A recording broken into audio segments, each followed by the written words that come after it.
બાસના કોલેજની અંદર ગઈકાલે એક દીકરીનો મૃતદેહ મળેલો હતો.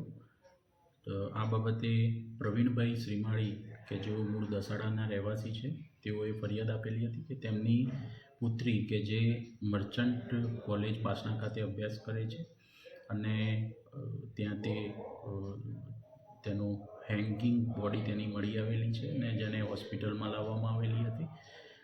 આ બાબતે પ્રવીણભાઈ શ્રીમાળીએ પોલીસ સમક્ષ તેઓની ફરિયાદ આપેલી છે કે 4 પ્રોફેસર અને એક પ્રિન્સિપાલ જેઓ તેમની ડોટરને વારંવાર બોલાવી અને હેરાન કરતા હતા, પરેશાન કરતા હતા, મેન્ટલી તેને ટોર્ચર કરતા હતા.